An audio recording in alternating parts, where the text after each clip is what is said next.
Let's go, team. Yeah, this is a nice shot. You see the dawn behind us. You see the moon. This is great. This looks like an adventure. Look at the colors in the sky. It's so, first of all, there's no clouds. Maybe a couple, but we see. Look at it. It's freaking clear, baby. We're gonna find it. Well, I know where it is, but it always feels different. Let's go. The Hudson Valley in New York is home to a unique landscape. Crisscrossing its rolling hills run what seem like miles of stone walls, some 200 stone chambers, and several curiously perched boulders. Many of these sites are chronicled in Linda Zimmerman's book, Mysterious Stone Sites in the Hudson Valley of New York and northern New Jersey. Because some of these sites are in our backyard, we decided to see for ourselves, and we brought you along to help us find out just what are we doing here.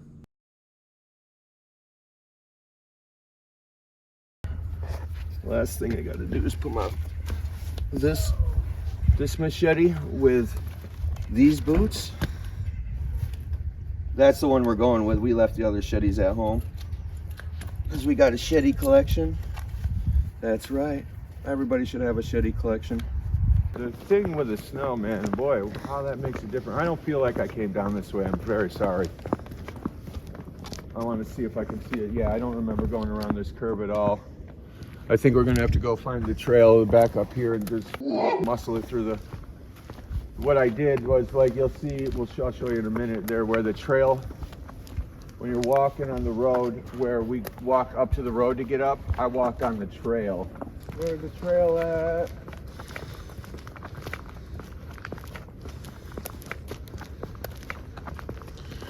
At the first stop on our adventure, we found ourselves searching for the Appalachian Trail that leads to a giant perched boulder and calendar site. The first snow of the year had just fallen, forcing us to rely upon my expert research, steel trap memory, keen sense of direction, and sheer cunning to guide us to the location safely. Could I do it? Of course I could. Oh, that's a boulder.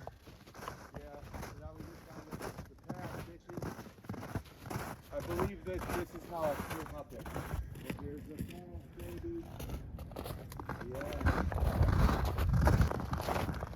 I don't remember how far off of the path it is. I mean, how long. That might be it right there. Yeah, it looks like where I'd want to go. If I was looking for your description.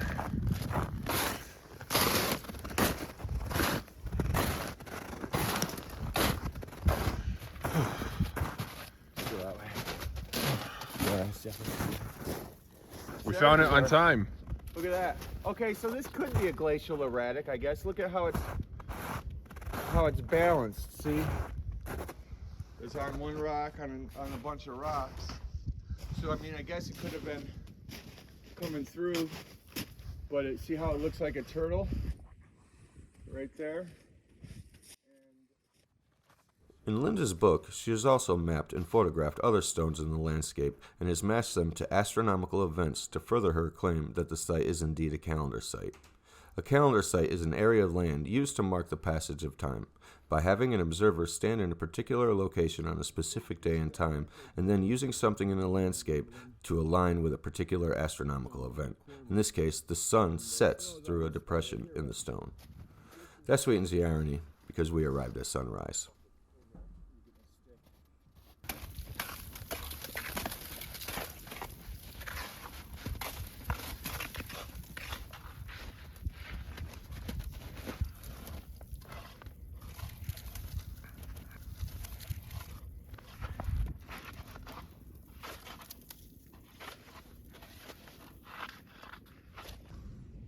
Make sure I'm reading the right spot in the book here. Tripod, oh yeah, good thing I wasn't.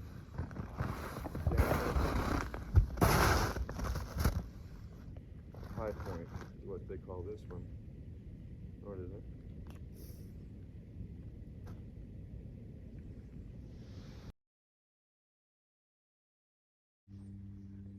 I'm wondering if we should follow the orange path first and then meet up with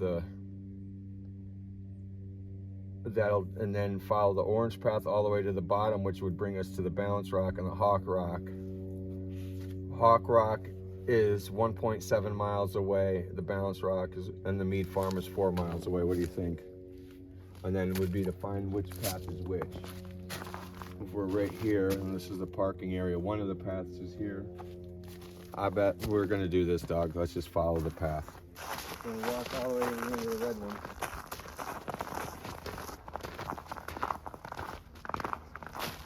I did not realize, this is another bad on my behalf, not doing enough research. Because maybe you're right about this one. We'll find out. I mean, there's a lot here, you know. Luckily, the last one is just right there. It's on the side of the road. And there's really nothing to it. Other than the, you know what I mean? Well, I mean nothing to it. It's a cool ass balanced rock, but it's just right there on the side of the road. It's easy to find. Wall, dude.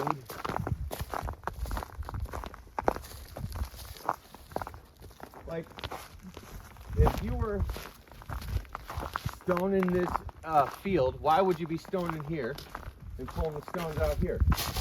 I guess these trees are, how old do you think? Millions of years. I don't think we have any million-year trees. Oh, okay. So maybe these trees, I mean, it's hard to think, well, why wouldn't these trees be here though? Right? Like, there were no trees here. This was just an empty ass top of a mountain with no trees. What, you're digging it? Because again, with the stone walls and stuff, they're saying that farmers built them. Well, this doesn't look like a field to me. I don't think they're planting corn here, or whatever they planted in the old days. So, why would you have taken the effort to do that? Don't make no sense. Yeah, right? What are we doing here? Today. What are we doing here? Today, what are we doing here? Think that's a balanced rock, too? Yeah, it's not struggling to balance because it has a lot of surface area. I like that, how the tree grew up and down like that over the rock. A deformity. Yeah, look at that. Yo, so my question with this, do you think that was covered with dirt and then the dirt moved? That's the Or question. it grew down and then up? I think these are, I don't know, these are cherry, that one right there, this one? Maybe it's so.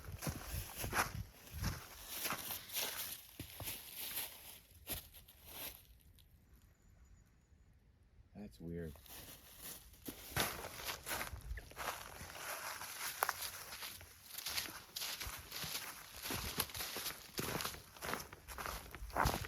Glory. Like, I think that's a piece of granite, though. That's that piece of rock. We can't take that for granted. No, but By far, this stop on our adventure offered the most possibilities of sights to be seen, boasting 3 chambers, the ruins of a 19th century farm, including the stone foundations of the farmhouse, a barn wall including its earthen ramp that helped lift the hay into its second-story hayloft, miles of stone walls, including a peculiar and massive wall measuring a whopping 88 feet long, over 6 feet high, and from 6 to 16 feet wide, a balanced boulder, and a glacial erratic that resembles a hawk, to which it gets its name. And carved into its vertical north face are 3 petroglyphs of a turtle, a bird, and a beaver. This is a Department of Environmental Protection site and is maintained by the Town of Kent Advisory Committee, and a permit is required and can be attained from their site. And of course, we had ours. so I bought it thinking, whatever, I'll use it to chop up in the yard and use it as a freaking machete for homework, you know, like yard work. And then I used it once and I'm like, this thing is awesome, made in America. Freaking green scales in case you need to find it when you put it down after chopping a zombie. But they also, in this series, they make like the war sword. I want to get that one. And the Zomstro chopper. I bet you they're all as banging as this one, so I'm going to go look for them. But I guess the secret is this is the American-made one. And I think people started digging, because this is a really good knife, you know, so I don't think that they realized they were going to sell it like this and people like them. And so now they have another series. They've been redoing it, but I think they're made in Taiwan. Well, you know, Taiwan's a country, so giants. Yeah, it might be giants. They may be giants. You know what They I was might be. thinking too is that Istanbul used to be Constantinople. Yeah, you know, Kid Charlemagne. I'm gonna be a little careful here, Yeah, otherwise, please do. you know, we're gonna get found footage of me rolling down the hill. You know, I'm pretty strong and sturdy, but you know, Get you rolling down the hill, I have- knocking me down. I have reasonable human limits here. Here we go. This is like a video game. Reasonable. Wow. Oh, it's right here. Okay. All right, great. Wow. Let's make sure there's no animals in here. Yeah. That goes back, dude. This very well could be too.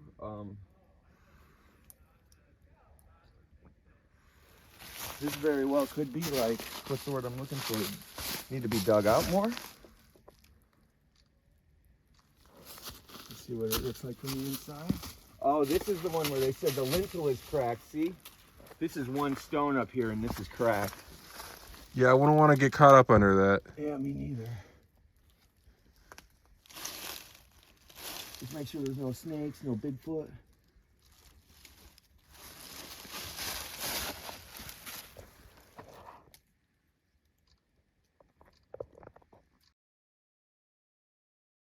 The chambers share a weird commonality. They were built near bodies of water, farms, and have dirt floors. Additionally, they are aligned with the winter and spring solstice sunrises, leading to questions about why farmers would do that. The massive rocks used in their construction bear no tool marks, use no mortar, and have corbelled walls with lintels and capstones. What kind of sorcery is this? These sites have been the subject of study by conspiracy theorists and universities alike. One study found strong magnetic anomalies at the chamber entrances and balanced stone sites. The origins of places like this remain a mystery. While some attribute them to Native Americans, only a few have been confirmed as such. The generally accepted consensus is that colonial farmers built them as root cellars. Sightings of lights in the sky in the 70s and 80s, which could often be traced to these locations, re-stimulated interest in them. Author Barry Fell claimed to have found Ogham script at a similar location, stating the Phoenicians were there sourcing oak for the Romans, which contradicts the common narrative of the peopling of the Americas. The grandeur of these structures and their enigmatic origins will continue to captivate history enthusiasts. Sometimes the path comes to you. Will you be there? Now, what do you think? Are you intrigued by the mystery of these chambers? Let us know in the comments below.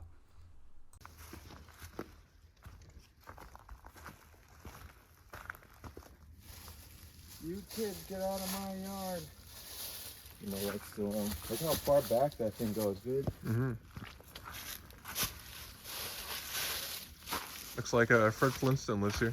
Yeah. Oh, I'm glad I'm wearing boots. Like I'm really glad I'm wearing boots. Floor. Well, that's a freaking light, Mike.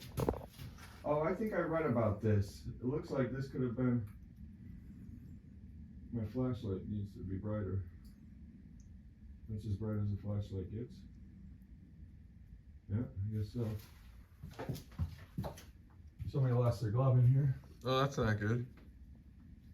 Oh, it looks like this could be a hole to the top right here. Could have been. That could be the where the stove went. The wood stove. Honey, I love it, but it just needs the kitchen needs to be updated. You know what I mean? Like, the kitchen needs to be updated to this century, but it would be good otherwise.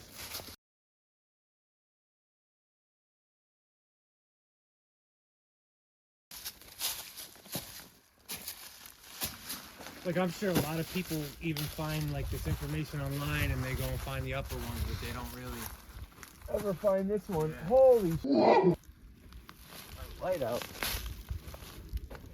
I should have had a light with me too. Other than my phone. That's knuckin' fucks.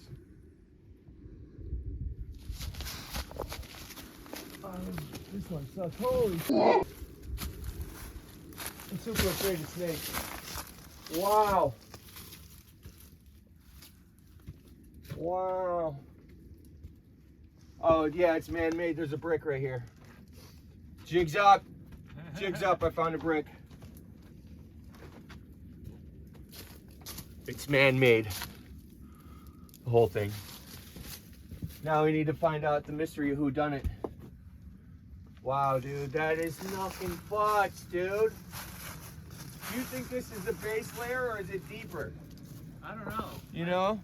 Like, that's one of the things I was wondering about it, because you see, like, right, it's covered here. I mean, it could go down deeper.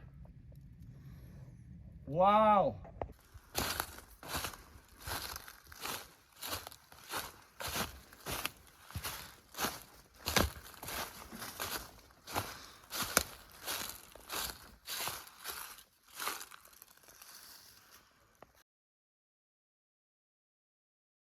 Word. The final stop on our adventure is a famous pink granite boulder resting on conical limestone pillars, which have recently been determined to have been shaped by the hand of man. This wonder has been quietly sitting here the subject of discussion since 1790. In 1824, John Finch, a geology and mineralogy professor, wrote an article for the American Journal of Science called On the Celtic Antiquities of America, lending an air of credibility to the possible Celtic origins spoken of on the sign. Most recently, the History Channel even flew a helicopter over, hinting that the Celts, giants, and even aliens might have built it. The similarity to this site with many others around the world stands in stark opposition to the academic claims of erratic boulders and where they were deposited.